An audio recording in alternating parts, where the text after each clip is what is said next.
"Sit down, Jace," the instructor said, voice like iron that had learned to carry softness, a voice you could build a promise on or use to break one. The classroom smelled of ozone and burnt coffee, the familiar tang of machines and human impatience. Jace sat, fingers restless, grin folding into a frown that meant he was thinking too fast for the rules. This is standard survival protocol. Mara's hand flattened on the hollow, which blinked warnings like constellations. No improvisations. No Deathworld techniques. We are here to learn the procedure. We are not here to invent miracles. Lena snorted from the back. Lena always sounded like someone had hidden a spark in her teeth. "Since when does the universe respect a manual?" she said, and the room chuckled, half nervous, half hungry. Mara's eyes held them all steady. "Since the universe started killing people who thought it polite to experiment." The word Deathworld hung in the air like a gauntlet. Deathworlds were those planets with skies full of teeth, literally if you counted the fauna, and gravity that practiced favoritism. Survivors from those places carried rules like scars. They had a talent for making improvised tools and turning the bland into the lethal. The Academy's doctrine was blunt. Predictability saved lives. Improvisation made ghosts. Jace tilted his head, the smile threading sardonically. "So your point, instructor, is that boredom is a safety feature. And danger is not an opinion," Mara said. She flicked a toggle. The hollow shifted. "Sim sequence. Overworld recon. Pair up. No physical contact with fauna. No touch-based improvisations. Protocol first, improvisation later, if at all." Rowan was his partner. Calm, quiet, the sort of face that held weather reports and rarely storms. They stepped into a simulation pod that smelled of pine and warm metal. The world unfolded. Titanium grass, sky the color of old brass, insects that moved like something composing a dirge. The mission was simple on paper.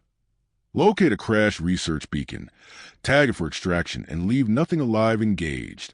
They moved over the alien prairie, wrists glowing with coordinates. Jace watched, palms itching. There was a rhythm below the planet's skin. It thrummed like a distant drum. He felt old muscles answer. They moved in ways the book did not teach. His fingers wanted to fiddle, to coax, to translate. The beacon lay split, its casing peeled like fruit. The data core pulsed a dying blue. Rowan knelt, palms careful, the practiced hands of someone who didn't like surprises. They were almost done when something small slid through the grass, brass-eyed and bristling curiosity. It was not large. It was too quick. It wanted the beacon. It lunged. Its speed shredded expectations. Rowan dove, alarms flaring. The creature bit through an antenna as if through a promise. Sparks like falling stars.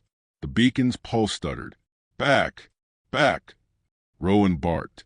Jace moved. He had been raised where improvisation was the difference between dinner and a tomb. His hands remembered how to read intention without waiting for language. He knocked the creature's balance. A touch meant to persuade, not punish. He grabbed the antenna with a motion that belonged to people who had practiced the quick uncurl of survival. The creature lunged again, teeth flashing. It is one thing to read no touch. It is another to watch a data core dissolve into static. Jace cupped the creature, palms gentle. He breathed a cadence no manual taught. He spoke with rhythm and pressure. "Easy," he said. Not loud, not performative, simply functional. The creature stilled. He slid the antenna free and tucked the animal against his forearm. Rowan stared. Over the pod speakers, cool as frost, Mara's voice said, "Jace, you violated direct protocol." "Explain." He could have lied. He could have said reflex accident or simulation glitch. Instead, he said, "It was trying to communicate with the beacon. It wasn't attacked to kill. I thought it might help." "You're going to write a report," Mara said, "and take a week of remedial protocol training. Touching fauna is forbidden. Saving the beacon earns me a week of lectures." Jace's sarcasm was a thin coin, always generous. "You're lucky the simulation didn't escalate," Mara said. Her tone carried glass edges. Lena's laugh floated. "Tamed by Tuesday, Romeo." Jace left the pod with the creature tucked in a padded sleeve, its antenna twitching like a tiny metronome. In the corridor, Students' eyes tracked them. Some were green with curiosity. Some had the narrow focus of people who worship manuals. He could feel the social ledger clicking entries. It stung, but in a way that tasted like possibility. That evening, in the mess, Jace fed the creature protein paste and scrolled through archive feeds of fauna taxonomy. He named it Tok because its antenna clicked like an old clock. He learned small things, vibrations that soothed, patterns that made it purr, pressure that calmed the flares of alarm. He tested carefully, because the world had taught him that curiosity lived on a leash of consequence. Revenge is a word with a hard edge. Jace did not want to break people. He wanted to change how they judged living things. Mara's reprimand had been public, efficient, surgical, intended to set an example. It burned him, not because punishment was new, but because her voice had been the voice that saved him in other versions of his life. He wanted her to see that the world she defended could be coaxed into saving lives, not merely cataloged for future policy pages. It was personal, yes, but also strategic. Show the system that living judgment mattered. An optional public demonstration was announced, a chance for students to show field improvisations to a visiting panel. The campus buzzed like a hive with too much sugar. The visiting panel was bureaucrats with badges, the sort who favored tidy results and photogenic restraint. Jay signed up. He packed Tok in a padded case and let the small animal sleep against his arm. Lena grinned. Gonna charm them into a policy update? Maybe, Jay said. He liked the word, maybe. It tasted like a plan that hadn't yet been judged. On stage, under lights that felt like truth lamps, he opened the case. Tok blinked his brass eyes and, without training or script, bounded to Mara's knee. The room inhaled. People froze in a half-second of moral suspense. The creature sniffed Mara's sleeve, climbed, pressed its little body into the fold of her armor as if seeking a forgotten warmth. Mara's composure shivered. She reached a hand in the old reflex that had kept people alive on harsher nights. That's a violation, she said. Jay smiled, the grin of a man who had rehearsed honesty. It found common ground. Then the unexpected happened. Mara laughed. It was not scorn.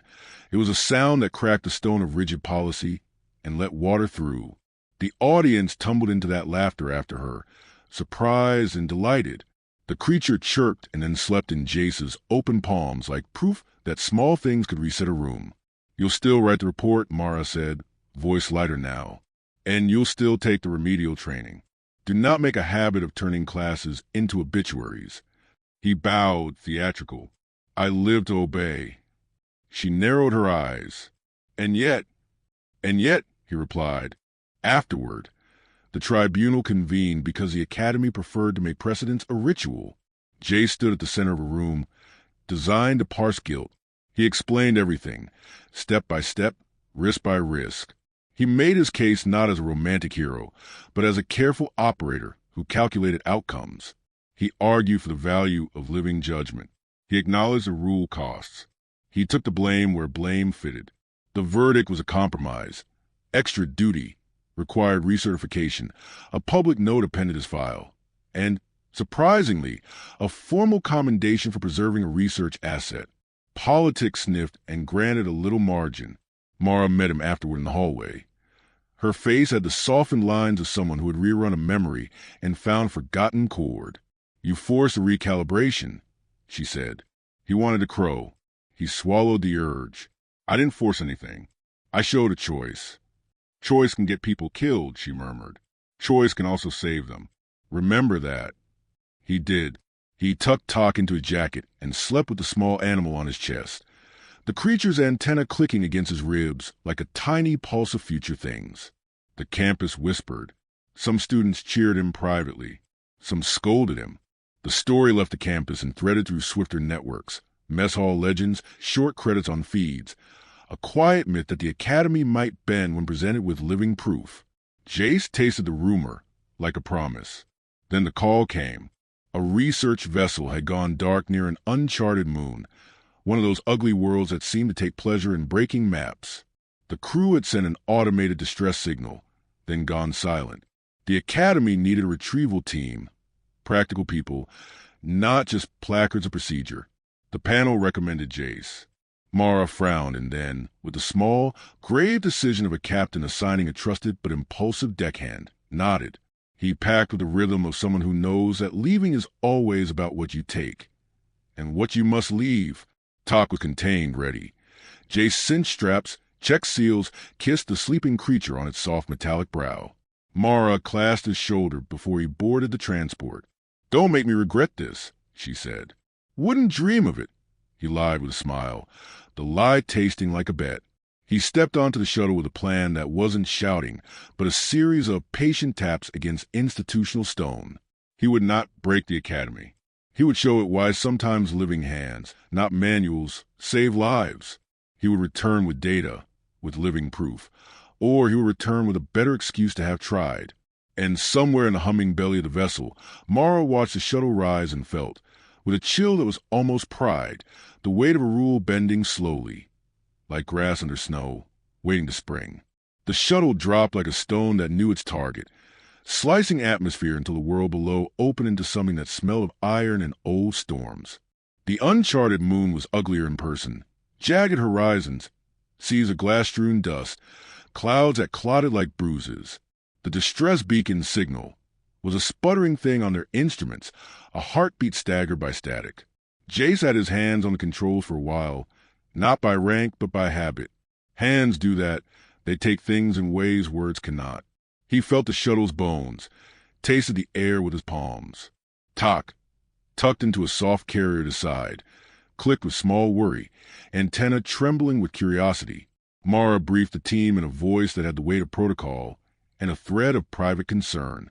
Primary objective, recover researchers and data cores. Secondary, preserve biological samples. Tertiary, survive. We have 3 days before storms intensify. Move smart. Move light. The retrieval crew was a patchwork. 2 medics with hands that calmed, a pilot who kept swearing in very civilized ways, a comms tech whose fingers flew faster than speech. They were competent. They were also, by nature, the academy selection process, people who put rules like life jackets. Jace was the odd seam in their uniform, improvisation pinned on like an ironic badge. They touched down near the last ping. The world greeted them with a wind that sounded like breaking glass. The beacon lay half buried, its casing mangled, antenna like a broken question.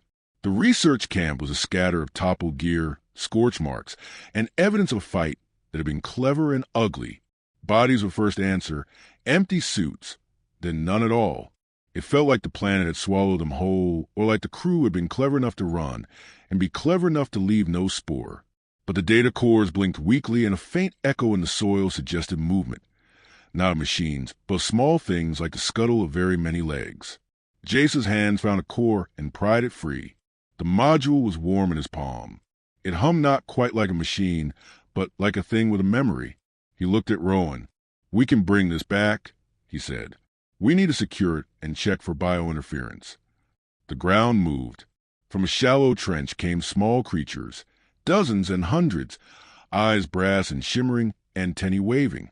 They were cousins to Talk, kin from another darker branch of an old family. They advanced not as predators, but as a tie to curiosity. Their movements were not chaotic. They were patterned, a logic Jace thought he recognized. They wanted the core. "Back!" the medic said, not jeering but seriously frightened.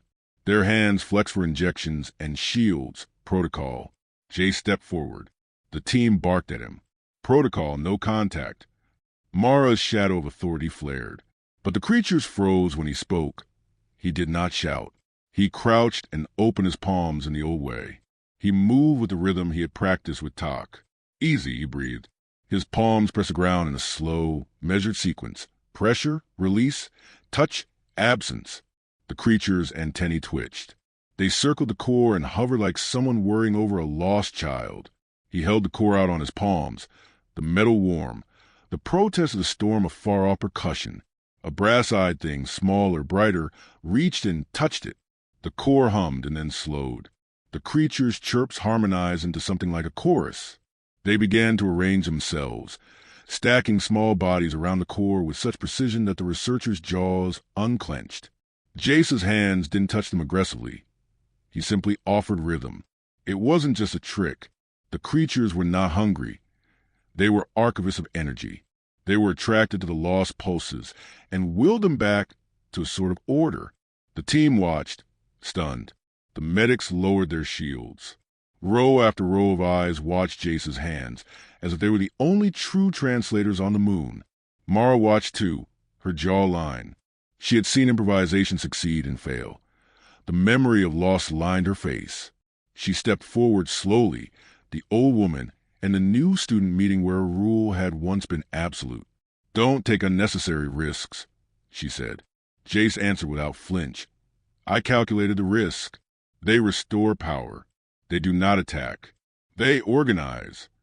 The team gathered the cores, the creatures helping, wrapping the modules in small, careful bundles of living bodies. No jaws, no teeth, only coordinated, precise placement. The data was preserved. The biotic accompaniment turned the brittle core's last gasp into a stable pulse. On the shuttle back, silence rode with them, sober, taut, full of questions. The panel that had insisted on rules and the tribunal that had scolded had not been here. They would want explanations. They would get them. Jace felt a strange ache, an old hunger for affirmation. He wanted Mara to look at him and see not a rule breaker, but a translator. The triage began with formalities. Samples were cataloged. Data was accessed. The research logs were garbled but suggestive. A field team studying these small creatures, trying to understand their role as ecosystem stabilizers. An experiment had failed. Machines had overloaded. The creatures had reacted the only way they knew, to preserve pulses. The humans had not anticipated that the fauna would treat equipment like living kin. The result had been messy. At the debrief, the visiting officers asked sharp questions. Why did you engage? Why risk biocontamination? Why deviate from protocol? Jace did not snarl. He explained the logic he had used, harm minimization, preservation research, and the predictable pattern of the creatures. He emphasized mitigation, chain of custody, and the checks they'd used. He presented telemetry and the chorus of talk-like chirps recorded on sensitive mics. He explained how hands, trained in caution and not in reckless invention, had translated a living logic into cooperation. Mara sat, hands folded like a judge, and listened. At the end, when papers rustled and the panel's faces were carved into official neutrality, a young officer with an ink badge and tired eyes leaned forward. "You will face charges of protocol deviation," he said. "But the Academy is not blind to results. We will recommend a revision to the field guidelines. You will write a formal methodology. You will be recertified with honors for operational ingenuity." It was as close to victory as bureaucrats give. Jace felt a rush that tasted of accomplishment and something quieter, understanding. Mara's gaze found his. She did not smile easily. She did not have to. The look she gave him was a compound of warning, respect, and the heavy, private permission of someone who had seen risk paid for in lives before. "You made a difference," she said later, voice low. "And you made enemies who prefer certainty over life." He nodded. "Let them prefer what they prefer. People will live." They changed the field manual in ways small and consequential. A clause on cautious engagement, measured improvisation under strict mitigation, living judgment as conditional, not an exception. It was a dent in institutional armor that would widen over time if fed. Returning to the academy felt both triumphant and awkward. Some students cheered. Some teachers tooted into cups of civility. Rowans and Lenas greeted him with different flavors of affection. Talk became an unofficial mascot, contained, studied, loved. People wrote about Jace in tones that ranged from heroic to naive. He answered messages because he liked the small human commerce of advice. He told people how to read a creature's pulse and how to craft consent with pressure and rhythm. But the taste of revenge, no correction, remained. It was not about malice. It was about balance. A system that never bent can star the living. He had not broken that system. He had taught it to listen. Months later, a festival of sorts occurred, an awards night where some students received commendations and other students performed practical simulations. The auditorium thrummed. Mara sat in the front row, less stiff now. Jace stood on stage to accept a modest citation. He held it awkwardly, grinning, and thought about the nights when he'd been a child on a planet that bit and bruised.